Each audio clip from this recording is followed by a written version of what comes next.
Welcome to another episode of Uncommon Voices, Uncommon Visions. I'm your host, Dr. Valerie Nyberg, and I'm happy to have with me John Pellman with CCCA, which is Capital College and Career Academy. He started his career as an executive director, then director in the theater industry, writing, directing, and acting in productions, mainly focused on children's theater in New York and then Sacramento. Formally, he became a special education teacher in 2007 in Carmichael before moving to Elk Grove Unified School District.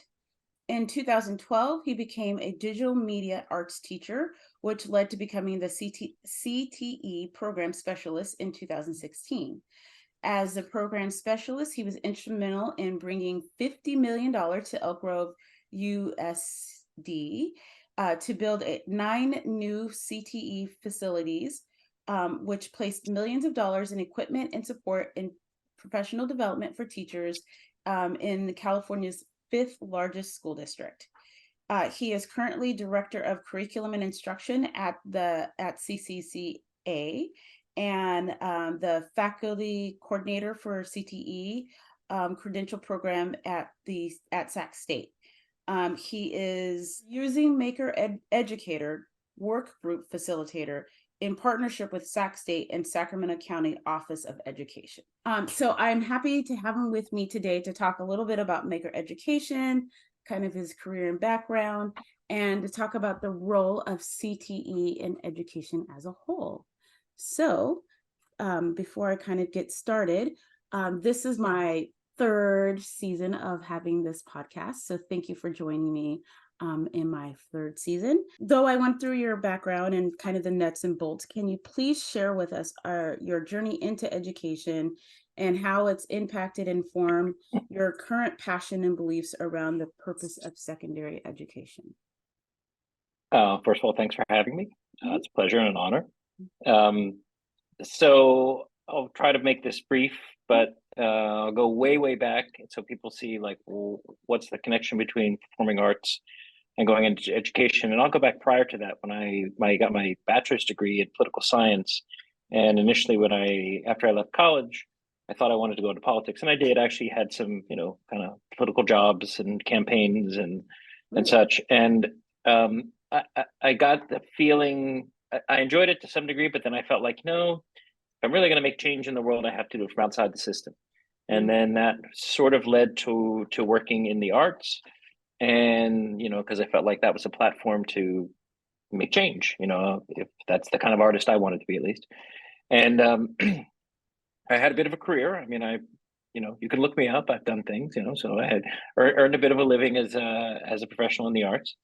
But then got to a point just personally where it was like, okay, got married, children, and was that going to be sustainable being the kind of father that I wanted to be? And I, came to the decision, no. And then when I went into education, this didn't come to me right away, but I started to realize the meeting of my interest in politics and wanting for change, and then the creativity of the arts.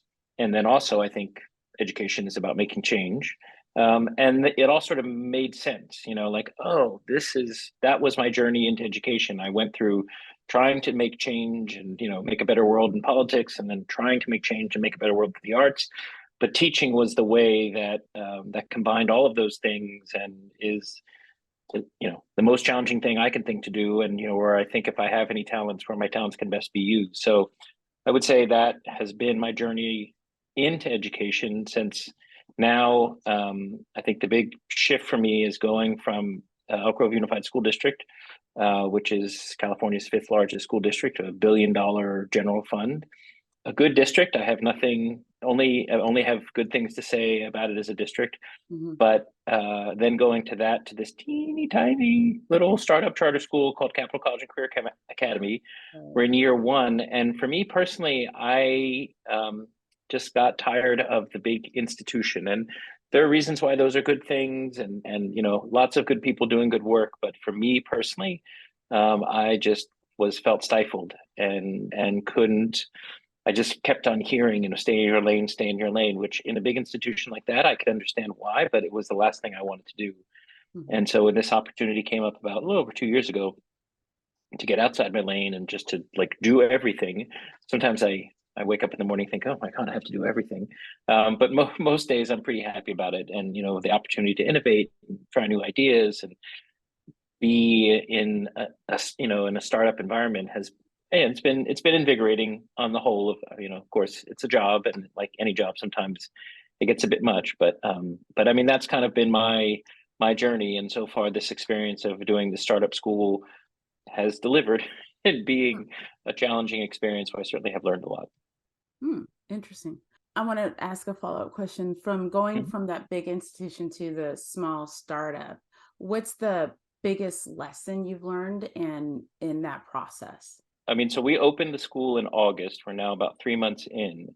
Leading up to it, we had the good fortune because we had funding to work for a year Hmm. prior to opening. And so we really had an opportunity to kind of develop. I would say, though, now looking back 3 months into the school year and thinking about what we did in the lead up, our eye was clearly focused on fundraising and recruitment. Hmm. And even though there was a charter and the charter is solid, we didn't spend enough time really dialing in. We had ideas about curriculum, but we didn't spend enough time really dialing in the curriculum. We overestimated, honestly, what that kids were going to get it right away in terms of what the school was all about. I mean, I truly believe that they will get it. And I think that as kids progress from ninth grade through 12th grade, and the ones who stay, they will stay after 4 years. Yeah, this was a great education. And, you delivered on your promise. I mean, I truly believe that. Hmm. Um, but there was this kind of assumption that kids would get it right away, and there wouldn't be this sort of feeling out period from kids. And so I think we underestimated how challenging that was going to be. And then I'll just also say that we didn't spend enough time. I mean, we're doing it now, but like putting processes in place, that, like what's your not what's your policy for tardies, but how are you going to handle tardies? Not, what's your policy? We have a dress code. Kids have to wear a shirt. Not that we didn't have a policy in the student handbook that says you have to wear a shirt, but how are we going to handle holding kids accountable for that? And it's those little things that can completely distract a lesson, or distract a teacher, or kind of be the thing that ruins a kid's day.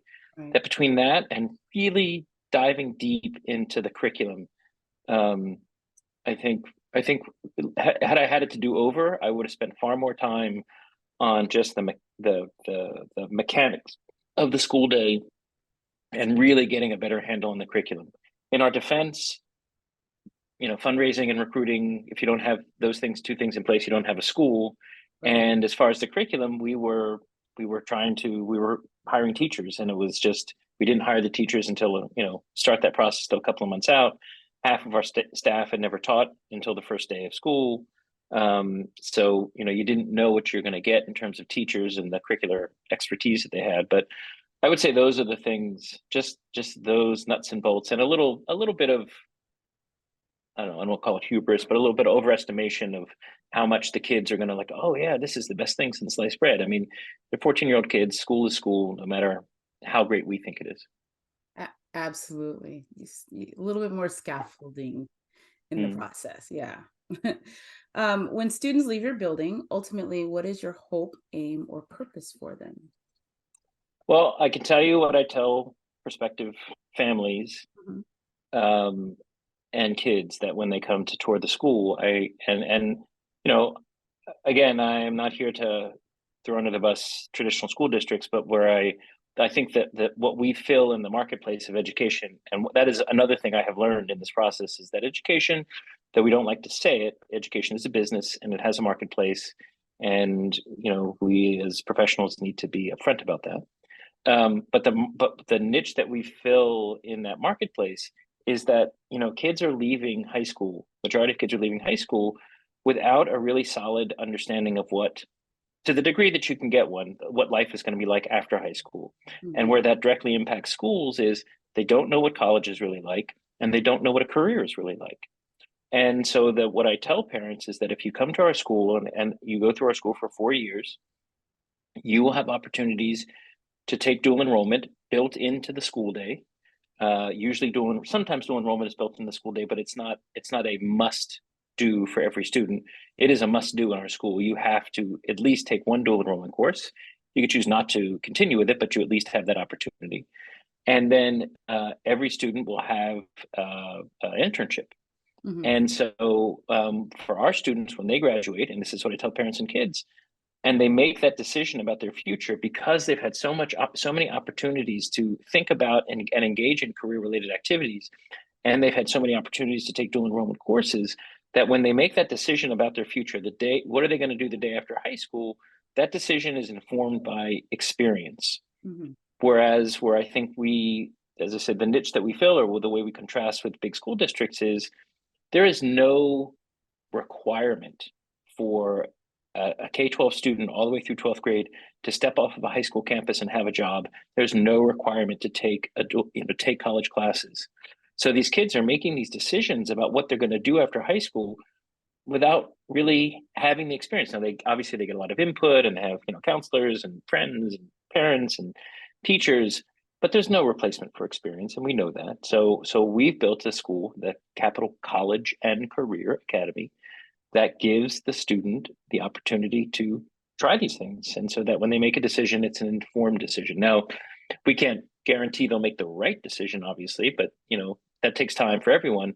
But at least that decision is based on some experience, and they're more likely to make a better decision because they've had to think about it, and they've been given opportunities to think about it. They've given opportunities to do things about it, because we have such a focus on careers, and the dual enrollment opportunities at the school. So I think that's what kids will have at ours that they don't have, that they get from our school after 4 years. They don't get in, and it's not required for every student leaving traditional high school.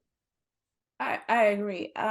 You had mentioned that school is a business, and that, we don't like talking about the business of school. And I would like you, can you elaborate a little bit more about that aspect of it? Sure. Um, when you are a huge school district and I'm not trying to single out Elk Grove, but when you're a huge school district with $1 billion general fund, I mean, you worry about declining enrollment, but enrollment comes, enrollment goes. But you are an institution. You're an institution in the community, and to some degree, you're a bit impervious to parents. You're a bit impervious to the wants and needs of kids. You're an institution. You're going to be there. You might downsize a little bit, you might grow, but you're an institution. When you're a brand new charter school, that the lifeblood is your students, you are much more tuned into the need to serve students and serve parents. And again, I'm not trying to say that school districts don't want to serve kids and don't want to serve parents, but the threshold for having a bad relationship with a student or a parent, and how that impacts the bottom line, there's just no comparison. There's no comparison to a school district that has 60,000 kids to a school that has 50 plus kids. Right. Every one of those kids is what sustains you. So I mean, it is a very fine line. How hopefully you have integrity in what you do, and you have integrity in what you do, and you're not just sort of passing kids along so that you can keep them in on campus because of the ADA money that they bring. Right. But you're very aware, like every student, you really do need to cater to the needs of the students and the parents. But you have lines, obviously. I mean, you're not going to let kids be unsafe. You're not going to let offenses that should be dealt with, not glossed over. But it's just very different. You're the attention that you give to kids, the concern that you have about their well-being. You can't deny the fact that if they leave, it really hurts. When you're such a teeny tiny school, it really hurts your bottom line, and that's where you start to understand school as a business. Having been the principal of a small, well, I would call it a small district for Iowa, but and Iowa would not be considered a small district, but I would call it a small district. I completely understand what you mean, because when when you have any kind of shift in a direction that matters, and when people, especially when you have perception of folks who are in decision making processes, that matters. Have you had your parent teacher conferences for the fall yet? Well, the parent teacher conferences we have are for students who are struggling mostly. We don't have thus far, we have not had like a every parent teacher conference. So we have student support team meetings or SSTs, Hmm. but the SSTs, we sometimes will call them because of a behavior problem or a student is, struggling in class. Sometimes parents will call them because they recognize they're seeing that their kids are not doing well.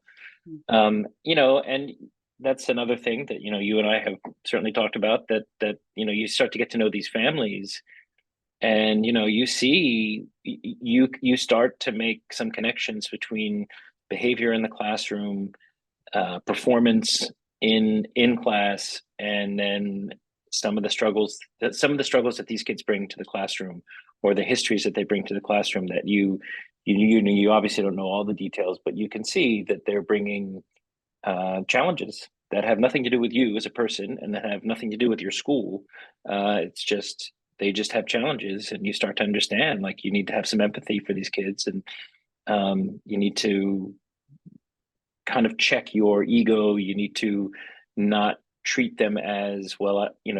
This student has to do X to meet my expectations of what students should do. Rather, you have to think to yourself, well, who is this person? What are they dealing with? And how can we somehow navigate that so that they can become somewhat successful in class, Yeah. and then understand that there's an arc here, and it's going to take time for them to come around, and not like, oh, we're going to have a meeting with the parents, and if they don't get it right, they're done. You can do that in a large school district. You can have those kinds of expectations and lack empathy, and you just can, and you don't, those districts don't necessarily suffer the consequences because of that, the I consequences being the lost enrollment. Right. And but I would argue that they do. They just don't necessarily have to, they don't have to Sure, have the financial, sure, fair, repercussion. absolutely, But absolutely. like as you know, and as we see on the news every day, they do suffer the consequences Hmm. in terms of, people who are engaged in theft and burglary and all of those things, because those are the kids who go out and do those other behaviors, and they don't ever find a foothold anywhere else, because they don't find a foothold anywhere else. I also will say that one of the things that, and then I've thought about this a lot. I do sometimes think that we ask schools to do too much. Yeah. Um, and the problems, as I get to know these families and these kids better, the issues that they bring to the classroom. I obviously believe in my school. I think that we have a great program. I think our mission is needed, and I think for that student who is willing to engage, and that family that's willing to engage, like, great things will happen for them. I obviously believe that, but I also recognize that as a school, a great program, great teachers, you're not, not that you don't try with every kid, but you're not going to reach every child. And sometimes the issues that that child brings to the school are beyond what we as a school can really meaningfully make a difference in. And, it just, and I know it, and it's a good thing, but the rise of recognition of the needs of children as far as mental health is concerned, and connecting that more with school is something that's positive, and it's not, and we're not, there's more that can be done. Oh, There's absolutely more that can be done. oh, absolutely. And I think that, I hope as a society, as a culture, we get much better and much more sophisticated about the services we provide to our schools and to our families, that we don't just stop at even providing mental health counselors in the schools. There are some districts in the country have, specialty mental health schools that kids can attend, where they are getting, very well developed and needed therapy throughout their day, as well as their educational experiences for a period of time. Now, those are not permanent, you know, uh, placements. They're for a period of time. But the problem there is that transition back and forth is usually handled very poorly. So, you know, it's not, it's one thing to have a place to go, but then you have the transition back to the school, the home school, and that has been, it's been my experience that that's usually not a very good transition because people aren't, there's not a pathway of communication or a process and procedure that's well lined out between these different entities. And so a lot of information gets lost, and a lot of services that are provided and supports that are put in place that are really helpful, you know, structures and supports that are put in place that are really helpful, get lost in translation, and that kid goes back to their home school and flops all over again because things are not consistently carried out. Well, you know, and that just speaks to a limitation that we have in schools today, that schools, for the most part, are seen as places of learning academics. And while, of course, that's true, that's, and every kid needs that, it's not until you're in a place emotionally and mentally to receive that, it's really hard to receive those academics, and schools haven't yet figured out, and I don't blame them for that, because it's a really complicated thing, and it's going to take time, and we need to keep working at it, but they haven't yet figured out, well, how do you balance the social emotional needs of children and their needs to compartmentalize that enough that they can make academic progress. So, you know, you're an English teacher. I mean, I'm speaking in secondary. You're an English teacher, you're a math teacher. It's a lot to ask a teacher to then also be, you know, a mental health counselor in some way, while you're trying to teach English or math. And then if that child is not, you know, and then if they're not able to be in the math class or the English class and really make progress, then what are they doing and where are they going and how are we serving them? And we haven't come up with a meaningful answer for that. And we shouldn't, obviously we shouldn't be warehousing kids, and they have to do something, but that thing that they do that becomes helpful and necessary, you know, I mean, we're educators, we haven't yet figured that out yet, but we need to. So I have become, I'll give a quick timeline of how I maker education. First off, a lot of people associate maker education or connect maker education to maker spaces. Mm-hmm. And they think, you know, STEM related or STEAM related activities. And it, you know, it's about robotics, and it's about 3D printers, and it's about laser cutters. And it's not to say that it's not that those things aren't components of it, but maker education basically, in a nutshell, is a way of teaching that puts at the center of the learning process student agency. Mm-hmm. And maker-centered learning. You know, it's about the kid and what the kid wants to make, do, learn. And I've become a big believer in it. In part, you know, in my early career, I was a special education teacher, which is very structured. And I mean, I have a lot of love and affection for my colleagues in special ed, but, and I'm sorry to say this, but I don't think as a system, it necessarily is a good one. That's despite the efforts of some really, really well-meaning people. Mm-hmm. And then after I left special education, I went into career tech ed, where I taught a media program. And I was like, oh my gosh, this works. You know, I mean, this is something that works in education, because there was a sort of a floor of skills that all kids needed to learn. But once they moved past that floor, they could start to specialize, and they could start to do things within that sector. You know, they could start to do things that were of interest to them. And I started to see, wow, kids like this kid, and I was teaching media at the time, this kid really likes, you know, making videos. This kid likes doing special effects. This kid likes being in front of the camera. This kid likes being in the control room. You know, this kid likes editing, and this kid likes sound. And all of a sudden I started to see an environment where the kids and their interests were what determined what they were going to do in the classroom. And then so that evolved into, and I started reading, as I got into my doctoral program, started reading a lot about maker education.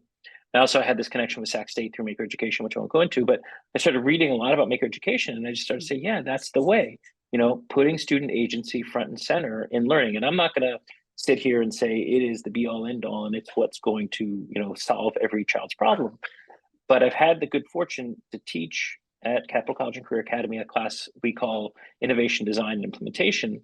But it's really the underpinning is maker education and the way the class operates. And it is there to address, in my mind, well-being, mindfulness, and other social emotional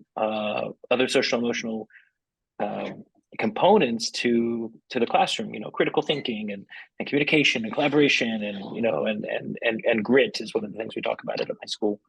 But the basic premise of the class is that a kid identifies something that they're interested in. They are then, hopefully they can find a partner, but if not, they're pushed to research it. Then they're pushed to say, okay, how can I make this into a hands-on project? And then my job with my partner teacher is for us to be facilitators. How can we bring the materials and give them some encouragement so that they can take that project and they can go deeper into what interests them. I can give you some examples. I had one young man who loved gaming, was really into gaming. That's really all I wanted to do was play video games. And then he said he wanted to make stories, video game stories. And he's not capable of doing that on a computer. But then we started saying, well, what about writing a story? And it's like, oh, too much work. And I gave him a storyboard. I knew about storyboarding from my video days, and he loved it. And all of a sudden, he started making storyboards and he started making stories. And within a week or 2 weeks, he said, here's my first ever book. And it was rudimentary and simple. But this young man was going around the school showing kids, this is my book. And he was totally engaged. And then I actually got him to read other graphic novels, because, I said, well, you need to see what other people are doing. And I have there are other examples of kids in that class, but there are also kids who cannot settle on anything. Like they'll do something for a week and then they change to another week and then they change to another week.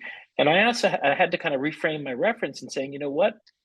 In the great words, if you're a sports person like I am, Giannis Antetokounmpo, he did his interview asked after they had lost a series, the Milwaukee Bucks lost a series, and the journalist said, do you see this as a failure?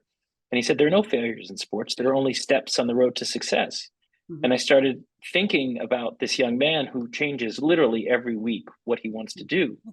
And at first I got kind of frustrated by it, mm-hmm. But then I realized he is trying and he is getting closer to something.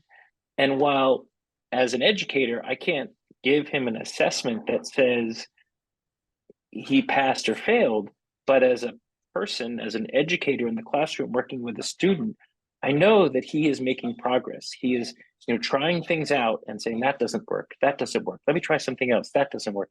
And he keeps on trying things. And I hope he finds something that he likes by the end of the semester, but he might not. But he also, I hope, will look back on that experience of thinking, well, he got closer to something that motivates him. So it's a class that you could probably give him a skills assessment and he can probably figure out what skills he's learned along the way too. So another component of this class is we have the kids self-assess. Right. And there are other things that we do in the class. That's the main thing is them finding the project, and then we give them what we call design challenges.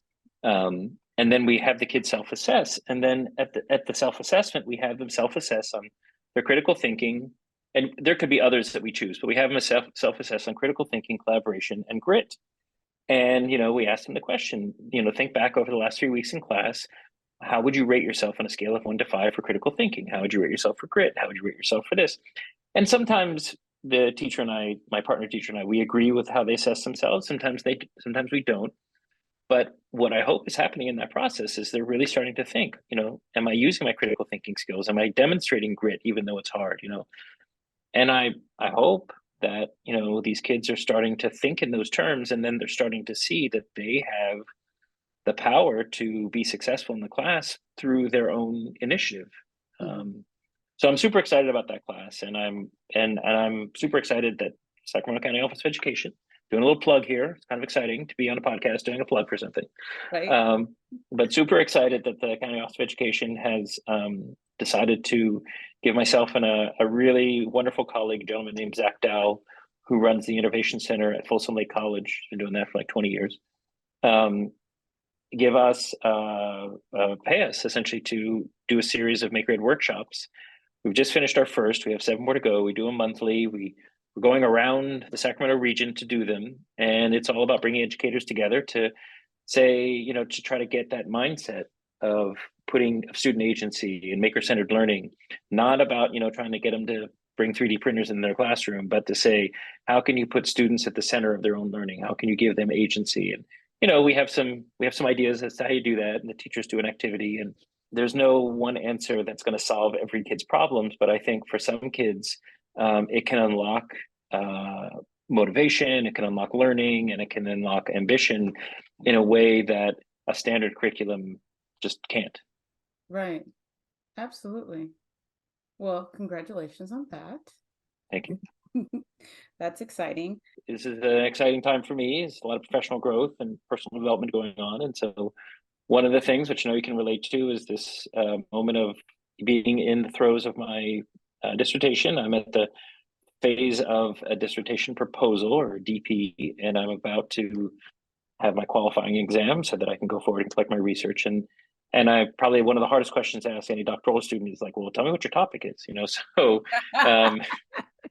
can't give it to you in like, it's, do you like Coke or Pepsi? It's not that. So but I mean, basically what it comes down to is asking the question, does a school like ours, which has a focus on career education, does that move students closer to feeling motivated and connected to school because they associate the school with their future?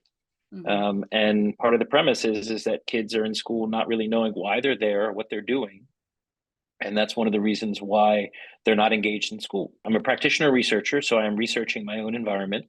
And so I'm going to give my students a survey. I gave them a survey at the very beginning of the year, like, what are your career objectives, and how confident are you in achieving these career objectives, and then what's your relationship between those career objectives and school. And I gave them to that in late August. And then I'm going to do some qualitative research and interview 6 kids. But I'm going to divide the kids into 3 groups. And it's going to be those kids that are very career or college focused, kids who really want to go to college, kids who don't want to go to college, but have a vision of going to career. And then a group of kids who they just don't know, they're sort of in this space. They don't know what they want, and probably they're somewhat unmotivated. Mhm.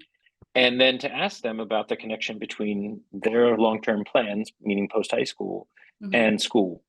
And then the last bit of research, the last bit of data collection that I'll do is I'll give the exact same survey that I gave at the beginning of the year Mhm. in January. So I'll cover about a 6-month period, and ask the kids, okay, you've now experienced this school, which has this career focus. Has this school helped you? Has the program of the school helped you to get closer to your career objectives, or do you feel more connected to school because you've been forced, really, because it's our curriculum, to think about careers? Uh-huh. Whether they think about it or not, we'll see, but it's kind of judging the effectiveness of the school. Yeah. So that is I call it, my dissertation is on expanding career. It is about measuring career education as an effective school intervention, or an effective way to build a school's curriculum. And I'm right in the midst of it right now. In fact, I was just working a good 4 or 5 hours on it before we sat down. Whew. And what do you hope to what do you hope to use that for? Where do you hope to take that body of research? I mean, I hope I learned that what we're creating at Capital College and Career Academy works. I mean, that's ultimately what I hope, is that this is going to be the research. And I'd like to do it for all 4 years. I mean, my dissertation will obviously only cover 1 year, but I really want to track these students, or follow these students for all 4 years, and even a 5th year, to see after high school, like, because I'm a salesman. I hate to say it as an educator, but I'm trying to convince parents, come to our school and buy our product, and I want to know as much as they do, probably more so, does it work? And so I want to be able to back that up with research and be able to say, yep, here's the research, it works, we've tested this. Mhm. So there's that. I want to change the world, right? I mean, I want schools to work better for kids. I want schools and to learn from the work that we're doing. And I'm a collaborator as an educator. I'm not exclusive. The Mhm. public owns our work. It's the taxpayers that pay for me to do the work that I do. And And I want to prove that our work is meaningful and helpful. And I want other schools and districts to say, yeah, you've discovered something here. We're going to adopt the same thing. And I will be only happy to share, what we've learned so that other kids and families can benefit from it. One of the questions we haven't really dealt with, and we actually haven't talked about it at all, is the kind of the significance of where CCCA is located and the larger issues of equity and social justice and opportunity, equal opportunity.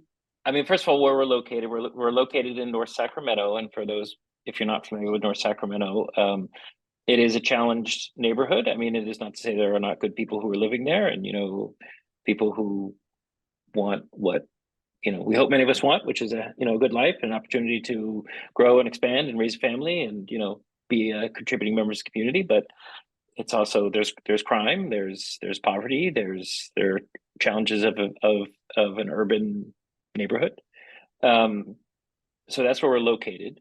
One thing I will say that I'm actually quite proud of when it comes to the school is we're very diverse. I mean, Sacramento is in and of itself is a diverse city, but we really do represent that diversity, and I'm very proud to when I walk around school and I see the diversity that we have. One of the things that I think we are addressing when it comes to equity is a lack of appreciation and respect for those students who don't want to go to college.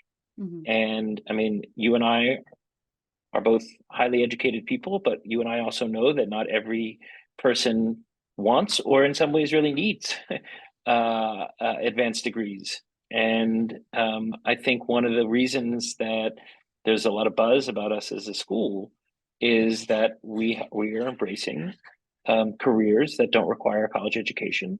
And we have a deep connections to the construction industry. They've been incredibly generous. In part, they're self-interested because there's a lack of people going into their fields. Absolutely. But I also think that they're good people who, understand that there are jobs out there that don't require a college degree. And we need to have more respect for people who want to go down that road. And by the way, with our program and the courses that kids are required to take and the connection with the construction industry, I think one of the things that we're offering in terms of equity is that we're saying, yeah, it's fine if you don't want to go to college.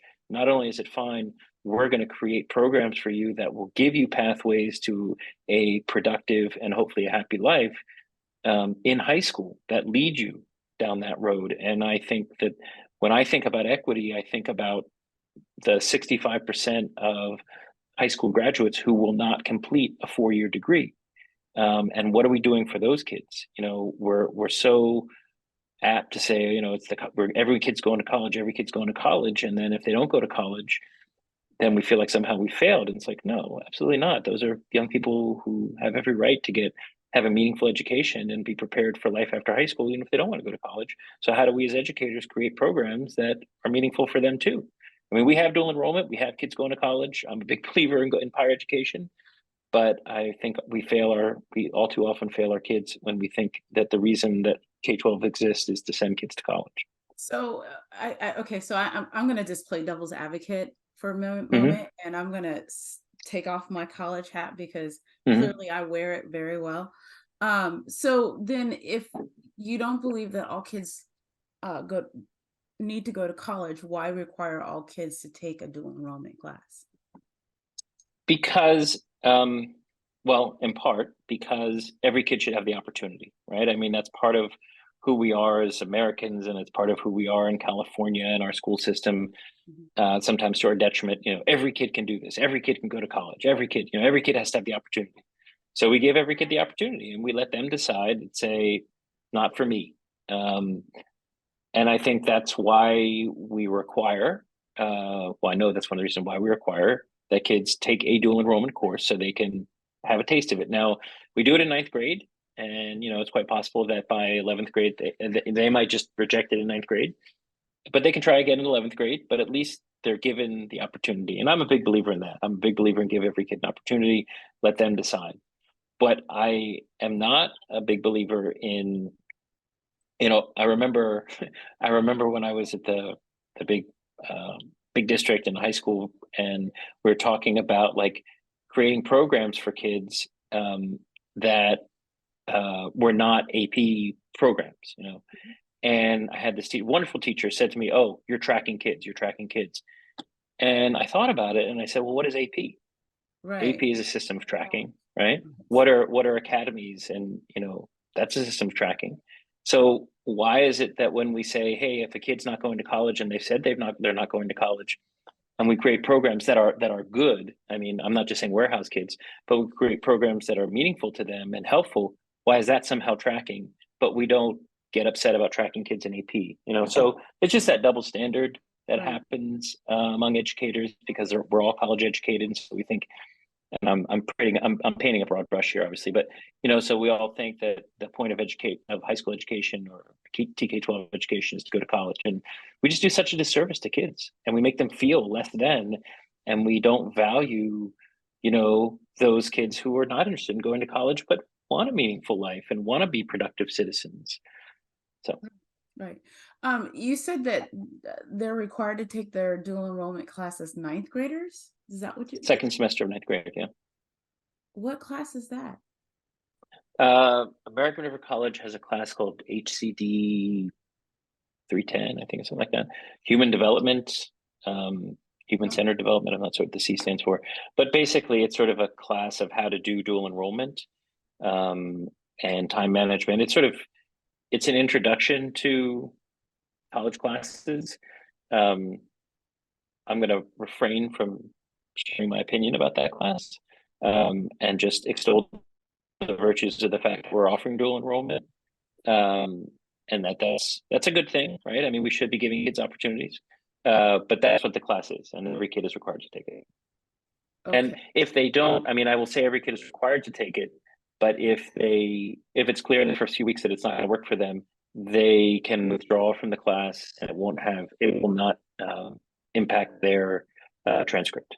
Interesting. Well, you don't. Okay, so I come from the land where you don't have a lot of dual enrollment classes at ninth grade. Usually, you those are restricted until like 10th grade or 11th grade. Mostly, you might get one or two 10th graders in them.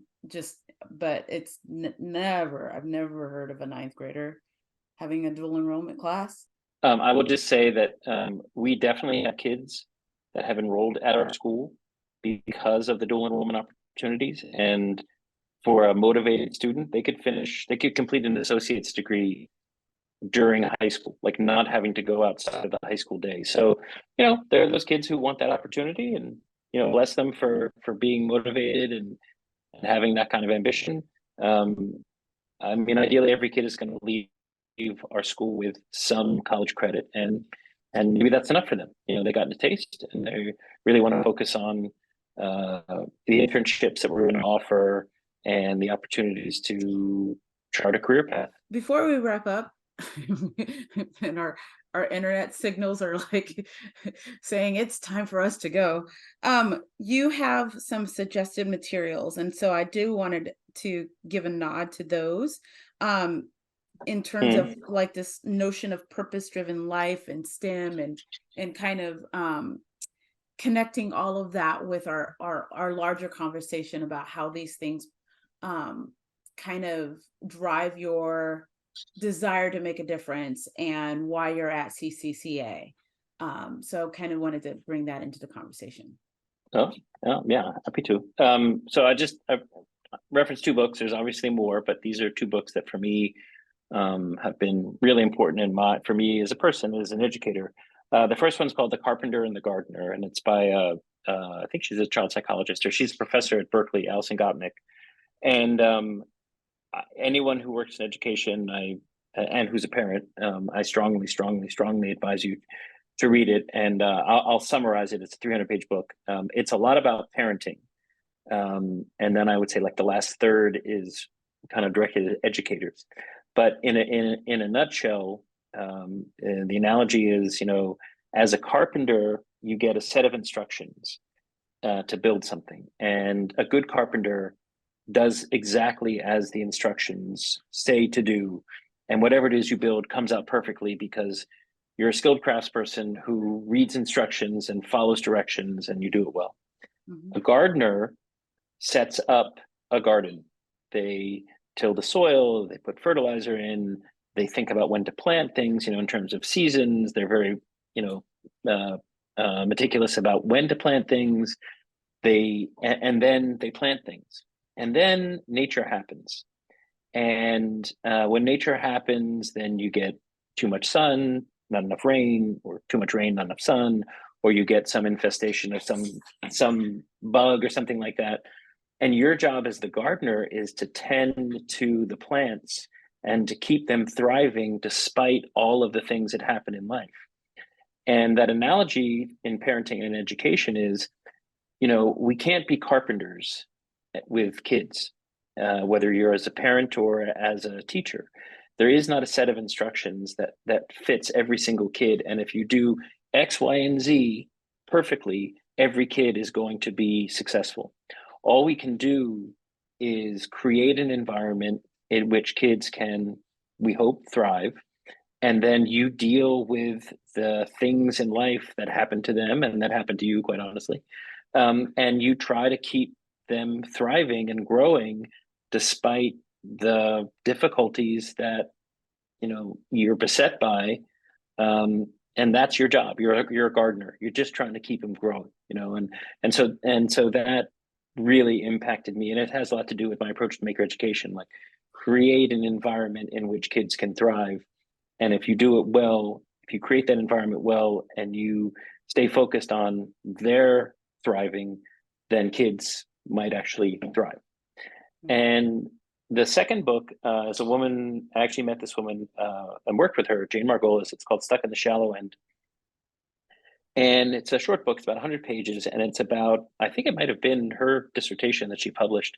But her and a group of other researchers in Los Angeles studied 3 schools that, this was at the time when computers were becoming a thing in schools, studied 3 schools in Los Angeles, one high income, one sort of middle income, and one sort of lower income, and the inclusion of computer labs and computers at the school.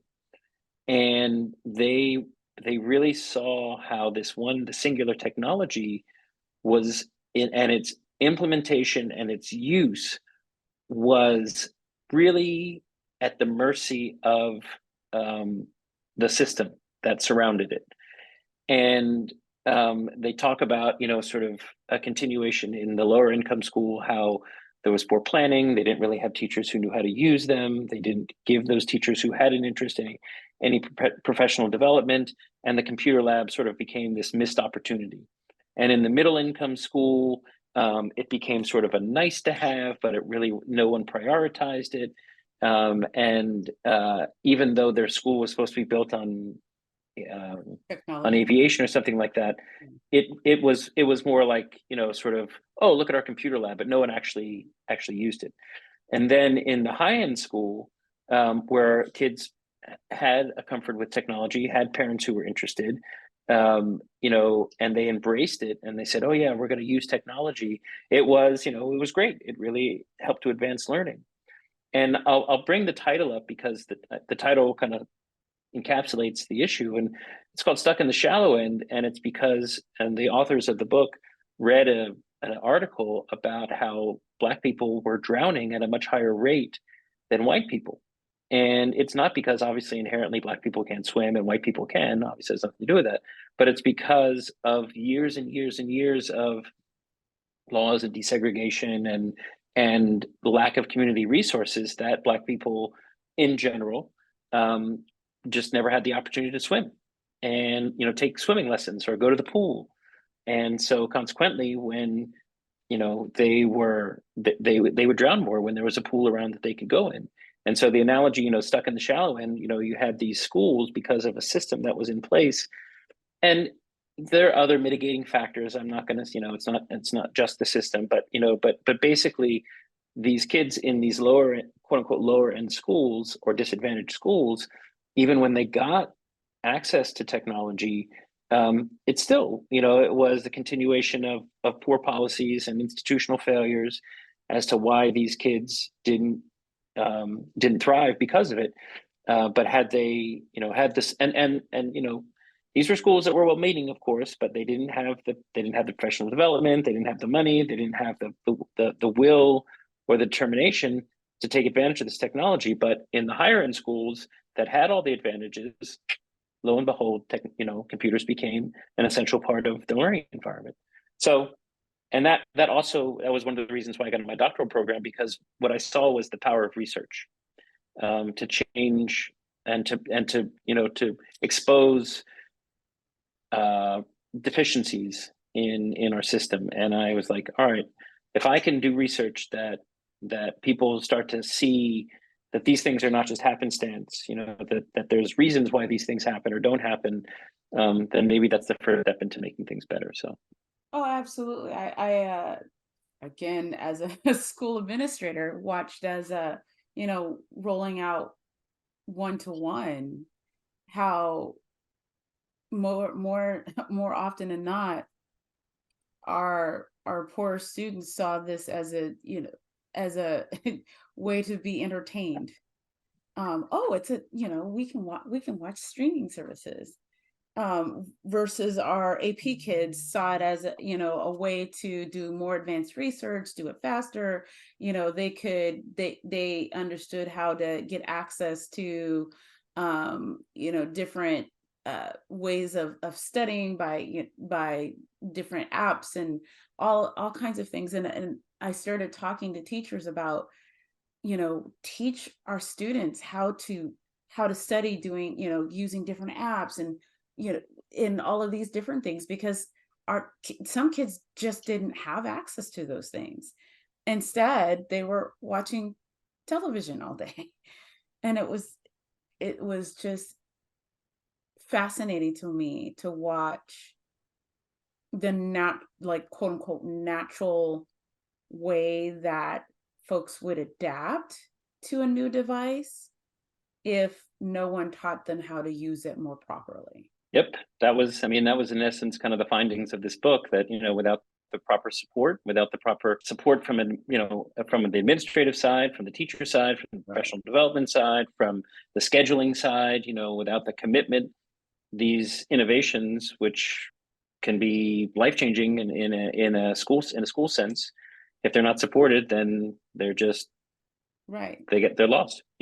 Yeah, no. And then and I remember when I realized my kids were getting what they needed was when my middle son came home and he had told me that he changed the color on his teacher's homepage. They changed it. I was like, ooh. I'm not gonna worry about you. He's like, yeah, Mom, I hacked my teacher's website. And I was like, oh gosh. Well, okay, well, clearly you're getting some instruction. Maybe a little he bit too was much. a candidate for Maker Education. He was a candidate for Maker Education, right? Oh, Let yeah, oh, him yeah. just sort of identify those interests, and he'll take off. Oh yeah. Yeah. Well, no, I ended up raising like he's an engineer and my other kid's is comp sci right now. So, you know, but they had access where so many other kids don't necessarily get access. And those are important things that you can't take for granted, are not guaranteed, are it does matter what your zip code is. It does matter where you go to school. And it shouldn't, but it does. And too few people understand that reality in 2023. So before we wrap up, is there anything else you would like to add to our conversation? Well, I'll just add a debt of gratitude to you for hosting me and allowing me to share things that are hugely important to me, at least, and I hope important to other people, and to all your listeners out there. If you stayed this long, thank you so much for listening. And and I look forward to the next time. Absolutely. Well, this has been another episode of Uncommon Voices, Uncommon Visions, and I'm your host, Dr. Valian Nyberg. Please feel free to like, share, and comment on this episode. Thank you very much for listening, and we will see you again next time. Thanks.